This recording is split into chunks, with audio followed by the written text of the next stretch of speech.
Panalangin sa panahon sa kalisang alang sa kinabuhi ug mga kabtangan.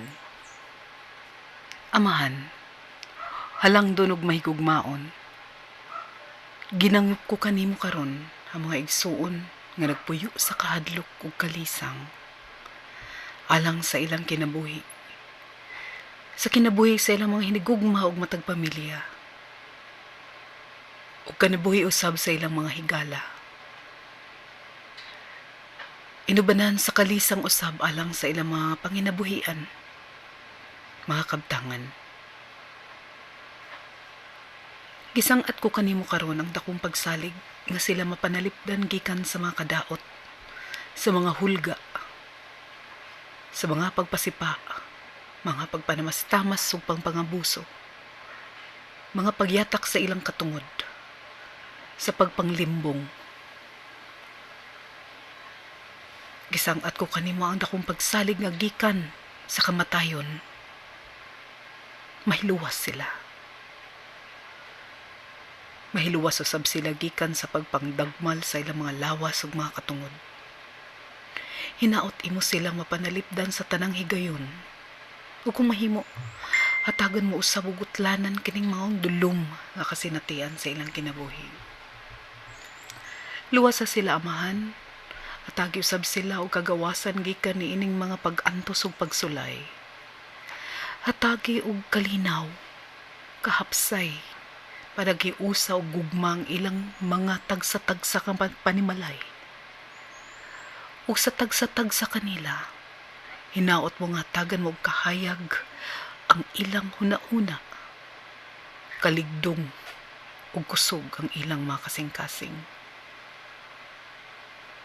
Hatagi sila gusisya, Ginoo. Ug mahimutang unta sila sa luwas nga magpabiling malinawon ug malipayon sa ilang pagpuyo dinhi sa kalibutan. Giampo ko sa mga biktima sa nagkalain-laing krimen, pagpangabuso, pagpanghasi, sa giyera, sa pagpanamastamas, sa pagpasakit, ug ubang pangrason nga nahiagom ang akong isig kaingon. Ug nakabsan sila sa ilang kinabuhi. Hinaot dawaton mo sila sa imong gingharian.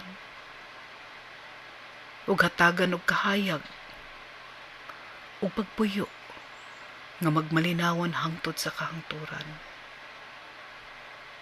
Ginoo, kung anaa man sila sa kadulom karon, hawasa sila ug palihog hatagi sa imong kahayag. Pasaylua sila sa ilang mga sala. Uban ni ang ilang mga matag pamilya nga nagsubo, kay nawa sila. Ginoo, tabangi, gato mga biktima, nga nahiago maning mga krimen, nga daw di tao ang tanaw nila. Tawata sila, Ginoo, sa imong gingharian. Hatagi og hustisya dinhi sa kalibutan, alang sa mga nabuhat ni ini kanila. Alang sa kinabuhing puno ug kalinaw nga walay katapusan, hinaot, ihatag mo kanila. Sa mga biktima,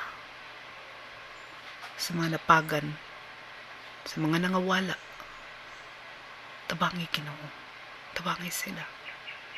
Dalaygon ka sa tanang panahon, O Diyos. Amen.